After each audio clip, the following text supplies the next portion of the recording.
இதுவே ரொம்ப தாமதம் தம்பி. அதில் இருக்கிற கொடுமை என்னென்னா, நாங்கள் வேலை இழந்து வாழ்வாதாரத்தை இழந்து நிற்கிறதோட மின்சாரத்தை துண்டிச்சு நீ விடுறது எவ்வளோ பெரிய கொடுமை. இருளுக்குள்ளே என் பிள்ளைகளை போட்டால் வயசு பிள்ளை எப்படி வெளியே தெரிய போகும்? கை குழந்தை கர்ப்பிணி பெண்கள் எப்படி வாழ்வாங்க? இதை ஒரு அரசுன்னு பேசிட்டுக்கிறீங்க நீங்கள். மாஞ்சோலை தொழிலாளர்கள் சுட்டுக் கொண்டது யாரு? என் மக்களும் மானங்கட்டு திருப்பி இவங்களுக்கு தானே ஓட்ட போட்டு தொலைகிறாங்க. சாராய கடை நடத்த முடியும் உன்னால், அந்த தேயிலை தோட்டத்தை நடத்த முடியாத? அந்த சொல்லுங்க தம்பி, நடத்த முடியுமா முடியாத? எதை தான் மக்கள் நலன் சார்ந்து நீங்கள் செயல்படுத்துவீங்க? உங்களை துப்புரவு பணியாளரை போட சொன்னது யாரு? நீங்கள் தான் போட்டீங்க.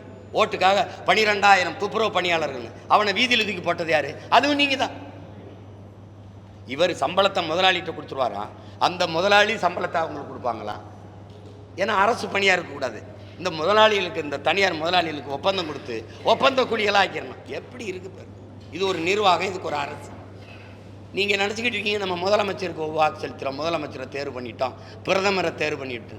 பிரதமர் இன்டர்நேஷ்னல் புரோக்கர், இது ஆல் இண்டியா புரோக்கர். அதையும் தாண்டி ஐயா இப்போ நம்ம ஐயாக்கெல்லாம் இன்டர்நேஷ்னல் புரோக்கராக மாறிட்டு இருக்காங்க.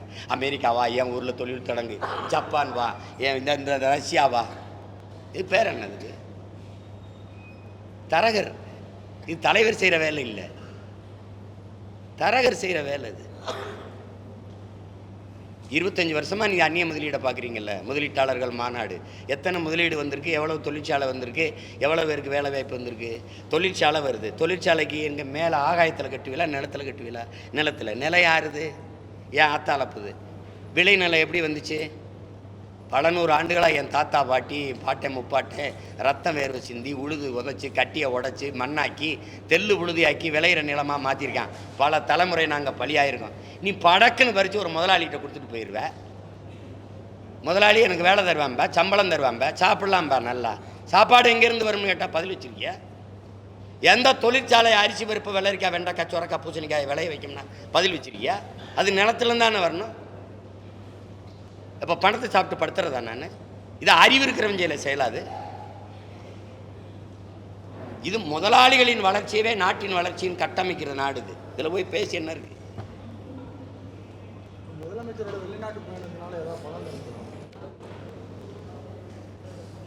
நான் என்ன சொல்றது, அவர்கிட்ட தான் நீங்கள் கேட்கணும்.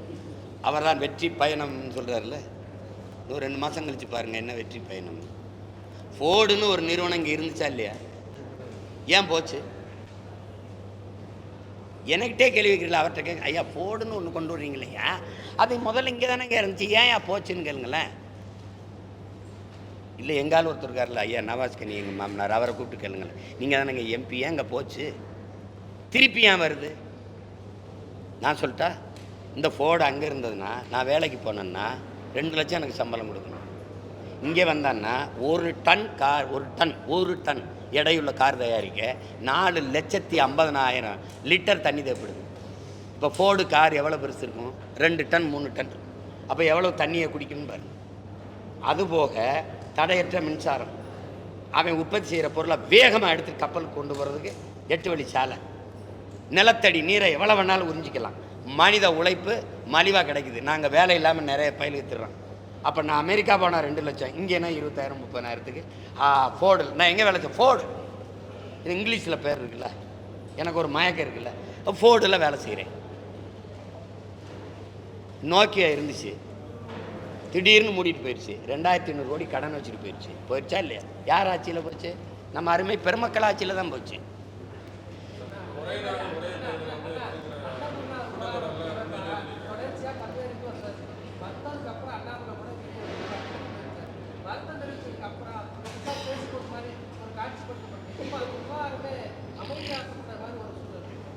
அமைதி ஆக்குவாங்கல்ல, ஆக்கப்பட்டதுங்கிறீங்கள, நீங்களே சொல்கிறீங்க பதிலே. ஆக்கப்பட்டதுன்னு ஆக்கப்பட்டுச்சு. இது அமைதியாக போகிற பிரச்சனை இல்லையே. அவர் கேட்டதில் ஏதாவது தவறு இருக்குன்னு சொல்லுங்கள். ஏங்க நீங்கள் என்ன கணக்கில் இருக்கிறீங்க? தங்க பிஸ்கட்டுக்கு 3 விழுக்காடு வரி விதிக்கிறீங்க. இந்த தங்க பிஸ்கட்டுக்கு 3 விழுக்காட்டுக்கு வரி விதிக்கலாமான்னு 3 நாள் விவாதிக்கிறீங்க. ஆனால் குழந்தைங்க சாப்பிட்ற பிஸ்கட்டுக்கு நீங்கள் 18 விழுக்காடு வரியை போடுறீங்க. இந்த பாவச் செயலை உலகத்தில் எவனாவது மனிதத்தன்மை இருக்கிறவன் செய்வானா? மாற்றுத்திறனாளிகள், பார்வையற்ற பிள்ளைகள் எழுதி படிக்கிற தாளுக்கு வரி போட்ட நீ. இடுப்புகளை விளங்காம நடக்க முடியாத பிள்ளைகள் பயன்படுத்துகிற முச்சக்கர நாற்காலிக்கு நீ வண்டிக்கு வழி போட்ட. கேட்கும் திறனற்ற பிள்ளைகள் கேட்கிற செவித்திறன் கருவி இருக்குல்ல, அந்த கருவிக்கு நீ வரி போட்ட. பல லட்சம் கோடி கடனை நீ முதலாளிகளுக்கு தள்ளுபடி பண்ற. அதானி கடனை, அம்பானி கடனை. கல்வி கடனை வசூலிக்க, கல்வி மாணவர்கள் பெற்ற கல்வி கடனை வசூலிக்கிற ஒப்பந்தத்தை அம்பானி குடும்பத்திட்ட கொடுக்குற. அவன் 1 லட்சம் கோடி இழப்புன்னு மஞ்சள் நோட்டீஸ் கொடுத்துட்டு போனவன்ட்ட கடனை வாங்கிட்டு அவனே ஒரு கடன்காரப்பறை. அதானி உங்களுக்கு இந்தியாவின் மிகப்பெரிய பணக்காரனா 2.5 லட்சம் கோடி கடன் வாங்கியிருக்கான். நம்ம பார்வையில் அவன் கடன்கார பையன். அவனை போய் உலக பணக்காரனா இருக்கட்டும் இருக்கட்டும், எனக்கு கடன்கார பையன் மக்களின் காசுல 2.5 லட்சம் கோடி கடன் வாங்கியிருக்க. இதெல்லாம் கவனிங்க. இந்த வரியெல்லாம் ஏன் போட்டாயின்னு. பிள்ளைகள் எழுதி படிக்கிற பென்சில் இருக்குல்ல, தேர்வு எழுதுகிற தாள் இருக்குல்ல, தாள், அதுக்கு வரிங்க. சரிடா, இவ்வளோ வரி எடுத்துகிட்டு போயிட்டீங்க, எல்லா வரியும் எடுத்துகிட்டு போயிட்டீங்க.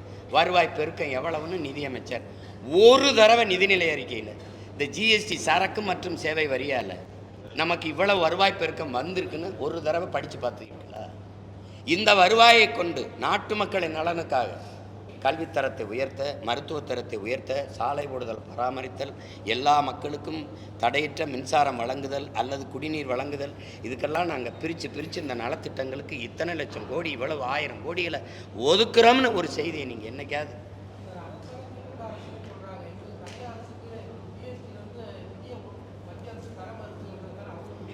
ஜிஎஸ்டியை கொண்டு வந்த பிதாமகன் யார் ராஜா?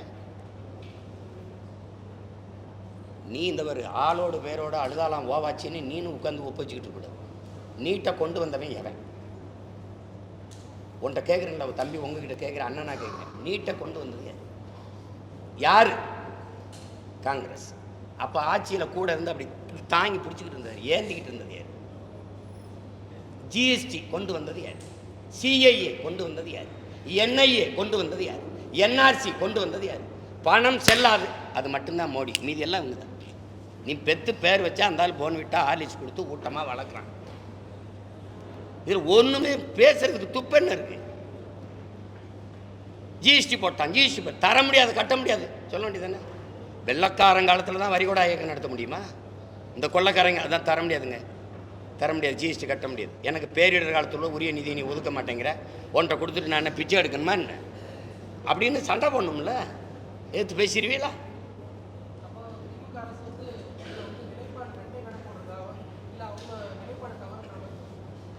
ரெட்டை வேடம் போட்டால் கூட டபுள் ரோல் நல்லா தான் இருக்கும் பார்க்க. ஒத்தை வேடமே ஒரு சொதப்பல் வேடத்தை போடுது, ஒன்றத்துக்கு உதவாத வேடத்தை போடுது.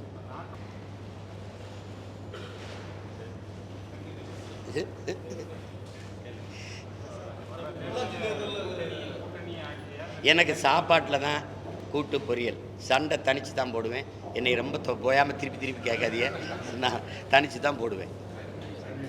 நன்றி.